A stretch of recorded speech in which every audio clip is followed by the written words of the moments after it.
All right, Campbell's Comments International now. Wrapped to be catching up with the world's most winningest driver, Dave Palone. Hello. How are we doing today? Very, very well. Thank you very much for joining me on a day off, which must be unique in a way for yourself. Yes, it's been 40 years of grinding, but we've got the weekends off now, and we're looking forward to it, freshening up a little bit. You've been the world's most leading driver for a little while. I think before you even driven 20,000, I think you're the world's leading driver. Is that right? Yes, I believe I took over from Heinz Waring, who I was lucky enough to meet in Sweden when I was over there for a trip for the Elite Lot.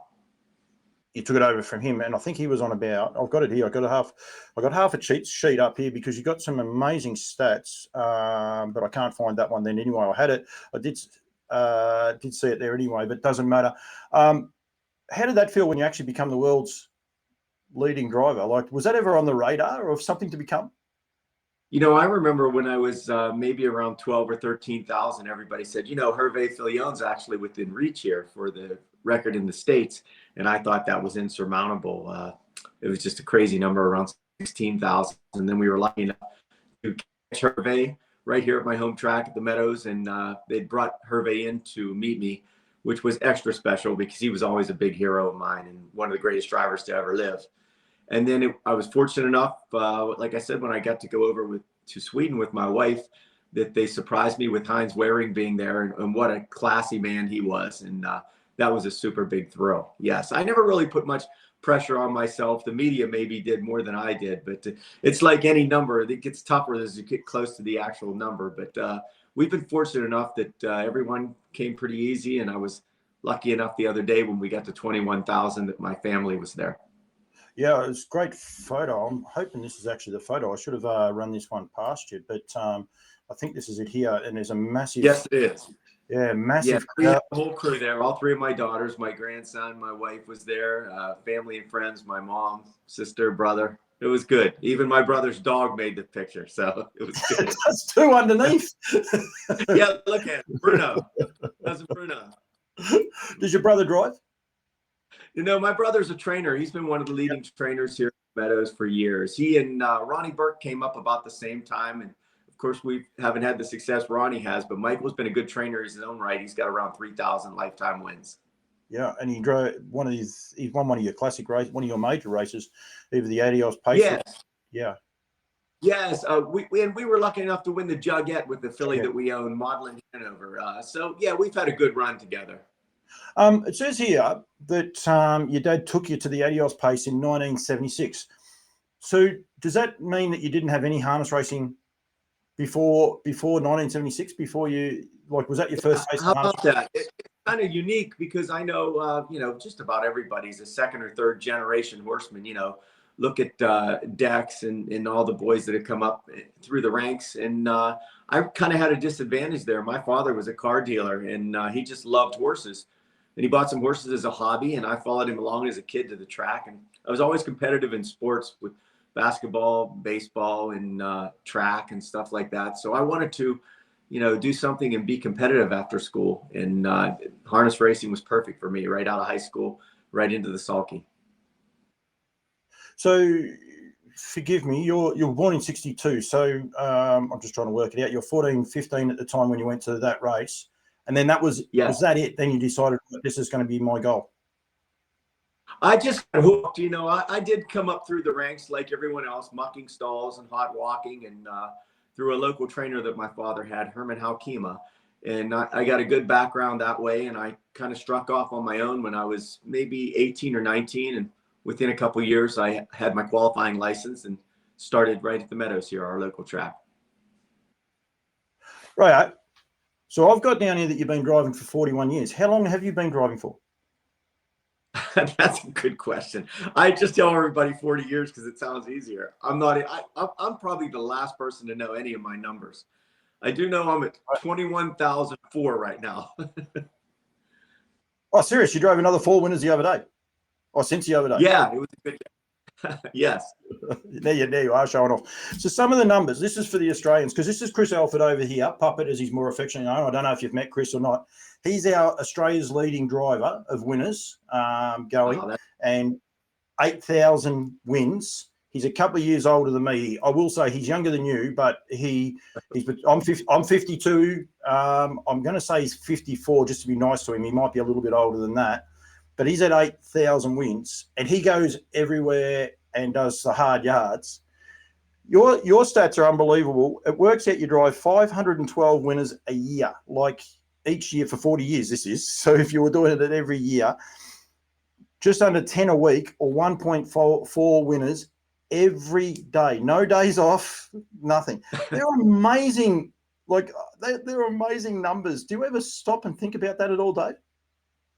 No, I don't. And by the way, congratulations, Chris. That's awesome. It'd be nice to get to meet you or race against you sometime down on the road if I don't get too old. My goodness, I've got underwear as old as you, buddy. Is it lucky underwear? Yeah, they are my lucky ones. 40 years old. No, but it's been a good run. I've been fortunate enough. I've been in a few bad accidents, a couple life flights, but as Chris will tell you, you dodge a bullet just about every day. But I've been fortunate enough to stay pretty clear of anything major. I did break my femur one year, and I'm lucky enough that my wife's an occupational therapist. If you fellas don't know, she puts people back together and helps them get back to work. So she had me back racing in 7 weeks, which was pretty amazing. So I got a good crew here. Oh, yeah, absolutely. So what's the most winners you've driven on a day? Oh my goodness, I had 12 one day. Yes. That's the record here. That's a record in America? Yeah, I think that's 13 in the card and 112. So that was a very special day. I was young back then. Wow, that's phenomenal. That takes getting your head around. Do you drive 2 meetings, or did you drive? I know you said that. Yeah, I used to bounce around quite a bit. A lot of times I'd race here in the afternoon and then maybe fly to the Poconos or Meadowlands or wherever the big races, Canada, Kentucky. I just don't do that anymore. It's hard for me because I'm really the only driver here that had any state commitments, and I'd have to find my way where, like I said, Dex, Yannick, Timmy, those boys just climb on a plane together. I'm always finding a plane by myself, and it's got harder ever since COVID to get around that much. Plus, I'm 62. They don't need me when they've got those kids. Oh, typically they still look up to you. Someone like Dex, like the Kiwis, I'm going to get into trouble. I think the leading driver in over there is, his name's just totally left me too. He wears a gold hat, but I think he's at just over 4,000 wins, in New Zealand. This is what I'm saying. You're talking 20,000, and it's just ridiculous. Yeah, it's a big number. Someone was asking me about wins the other day, and my daughter asked me, well, Dad, how many have you lost?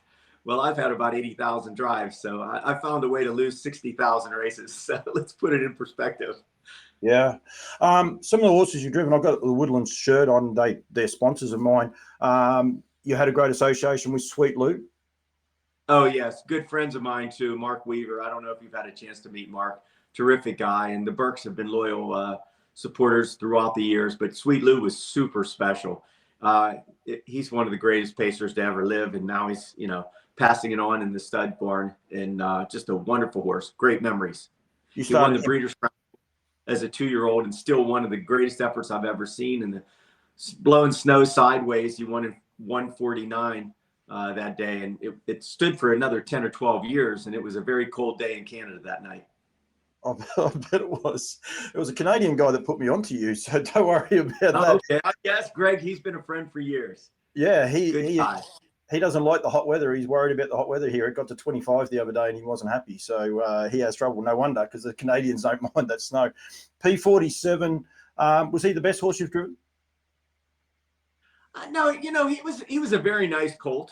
He was a definite underdog that day against Pelling's horse, Rock and Roll Hanover, who was one of the greatest pacers we ever have here. And I had to beat a 3-horse Brett Pelling entry, and you all know how tough Brett is. And we just found our way into a good spot that day, and the horse was terrific, both heats, and he showed up, and that's a special day too. If you have never been to a Little Brown Jug or watched one, it's a great race with 50,000 screaming people, and to win it for a local Ohio guy was extra special. How many cracks had you had at a jug before that? Had you had a lot of cracks at it? Yeah, I raced at the jug maybe 15 or 20 years previous, had 4 or 5 seconds. and had a lot of success in the Jugette, the filly division, won a couple of those. But that was the first time. It's a very hard race to win. You have to come back for 2 heats, and you've got kind of a bullseye on your head going back for the final. And your horse has to be super sharp that day, and he did show up good. Yeah, I bet. And I would imagine a couple of seconds in, you get hungrier for it. You probably try harder. And then I suppose it gets to a stage where you say, hang on, I'm doing this all wrong. Yeah, I was happy for Yannick this year to get the monkey off his back in the Hamiltonian. There's nothing harder than telling you that you've never won a big race or a race of that importance. So it's only a 2-hour drive for me over to Delaware, and it's one of the elite races we have over here. That was extra special to get that on the resume. You've won two Jugettes. One of those was for your brother. Yeah. Yes. That would have been very satisfying. Oh yeah, that was great. Yeah, it was the first time he'd been in a major stake race, and again, she went into the race as an underdog. And I remember actually calling John Campbell to drive her that day because John was available, and who wouldn't want John, especially in his heyday? He was the Dexter Dunn of that era, and John had made a previous commitment, and I said, well, I've driven her all year, and why not give it a go? And I'd owned a piece of her, so there was no pressure that way, and she got the job done. Was that your first big win? It looks like it. I believe the Adios or maybe the Messenger or even the Stanley Dancer at the Meadowlands were $500,000 races, which went for more money, but the Jugette was a pretty prestigious race. Yeah, the Messenger in '96. Who was that aboard? That was for Chris Ryder.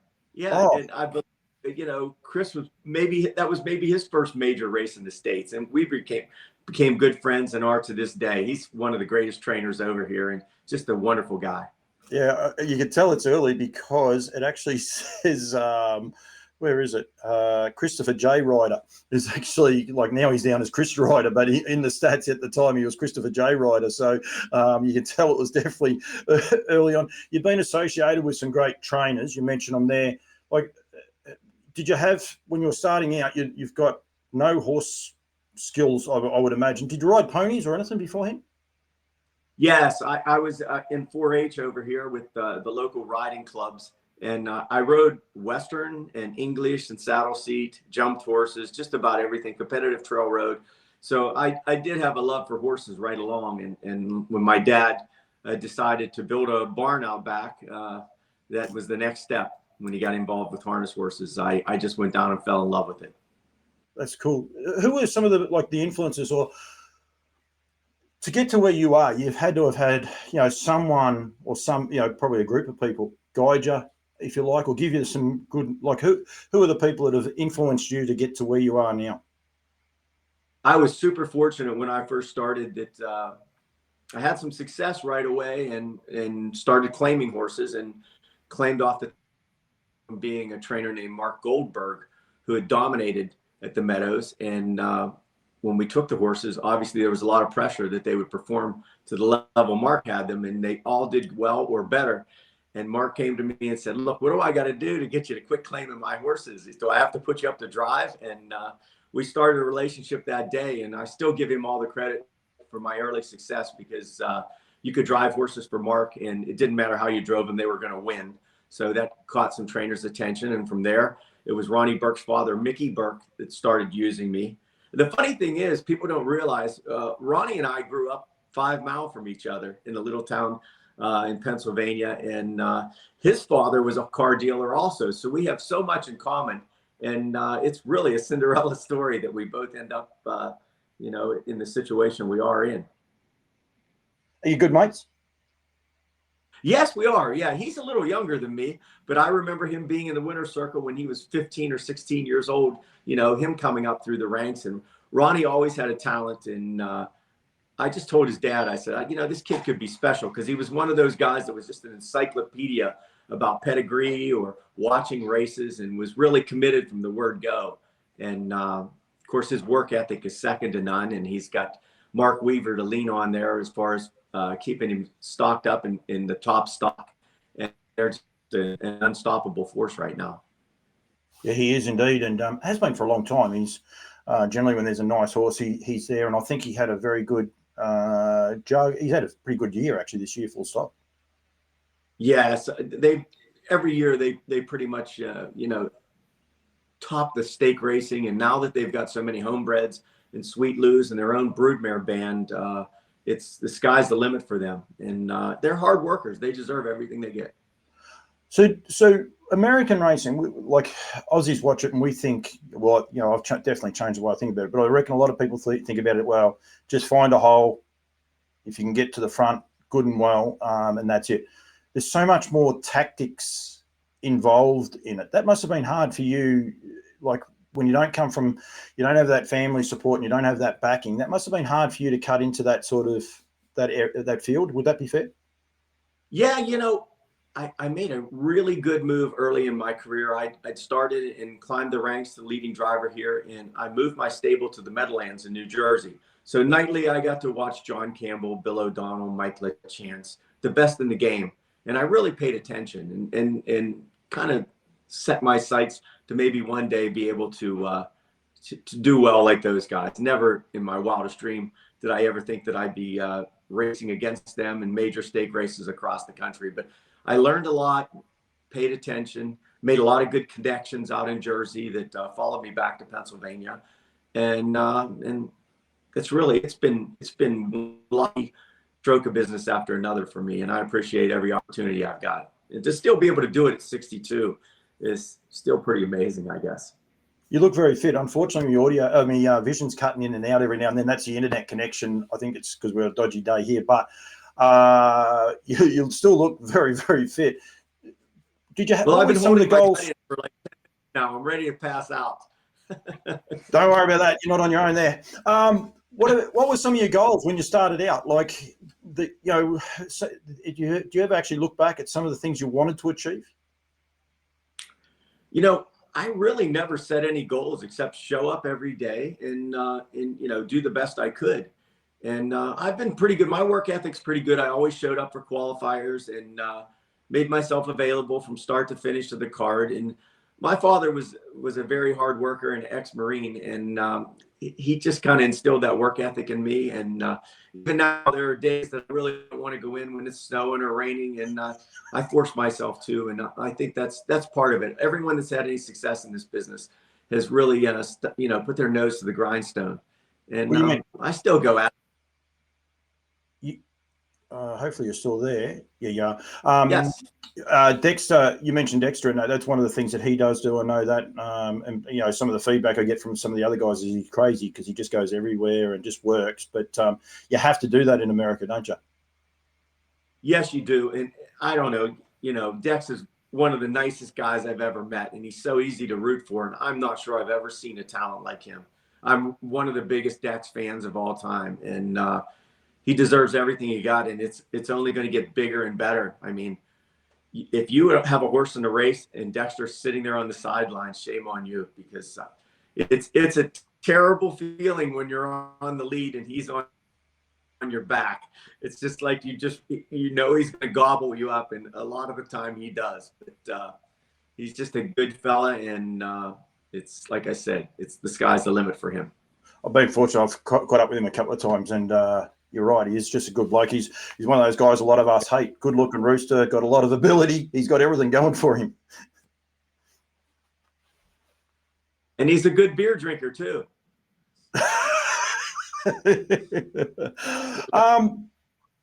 What are your goals now, Dave? Like I think in the last 2 years, I think you've massed another do you want to get to say 25,000? You said there you don't set any goals. Like now that you're at where you are, have you said, rightio, I've got to get to here, or you just? Yeah, it's gonna be kind of easy street from here out. I'm not gonna stay on the gas forever, but I have no plans to shut it down or anything like that. If I can just stay healthy and still find a way to trick these guys once in a while, I'm gonna stay right at it because I enjoy it. I like the guys I race with. It's a good group of guys, and we try and beat each other's brains in, but it's fun in between the races. And like I said, I've been blessed to just about drive for everybody. So, why walk away? I don't know. You can only play so much bad golf. I don't know what I'd do to kill a day. What do you do outside of driving? I'm an avid. That's my game, golf. I do love to golf. I get down around a 6 handicap in the summertime, which is a pretty good player. And I do quite a bit of traveling with my golf, more so than anymore. You travel more with the golf than the horses. Do you want to? Is there somewhere you want to win? Like you said, you went to Europe. Is there somewhere that you'd like to go and drive and knock up a winner or two? Yeah, I'm Italian, obviously, and I've been asked to go to Italy for major races and driving competitions, and I've always turned it down because it's usually that follows the same week as our Adios race, which is our signature race here. But I am going to do that. I'm looking forward to. We have family over there, and if I can talk the wife and girls into it, that's on the bucket list of something I'd like to do, is go to Italy and race someday. And their trotters, their horses have just improved tenfold as well, so it'd be exciting. Yes, it's for sure. The pedigree and the racing is really improved. And like I said, you can see the European influence, how well Aki Swanstead has done coming over here, and obviously Tafters. And Sweden was something else. That was the Elite. That's something else if you've never been to one of those. So yeah, I'd like to do a little more traveling, maybe overseas. Did you drive in the Elite? Yes, I did. Yes, I've been to Sweden twice. It was a great experience. We were unfortunate to draw the 8-hole. I believe he finished 5th, but yes. Have you won in Europe? No, I've only won 2 overnight races, not major races, just other races on the card. And a funny story is the one day I was in the driving competition, and the trainers were asking me to race one after another, and I had an interpreter, and sure, I'll drive anything, put me down. And before I went to the race, the trainer said, it's customary over here that the driver warms up all the horses. So I'm not used to that. So I was jumping on and off the track, going from one horse to the other. And the trainer hands me the lines for the next race. And he says, kind of go forward, send him. So I understood that. So I sent the horse right down the road, and coming around the last turn, he felt like he was going to win easy. So I was already prepping for a beautiful winner's circle picture, and we hit the wire and a bell goes off. And I'm like, oh my goodness, what is that? Here we had a whole nother lap to go. I had the wrong distance. The next thing you know, they're all going around me in the left turn. So I was all ashamed that day. Did you get into trouble? No, I did not. I don't even think the judges understood. They just probably thought he's some bad driver from the United States. He might drive his first winner next week or something, they probably thought. So have you ever thought about coming to Oz? Can we get someone to try and organise a driver's thing to get you down here to Australia? I would love to. I'm not a great shipper, and I'm sure it's 18 or 19 hours. I believe Yannick said he's going over for a competition, maybe to New Zealand or something, but I would be happy to.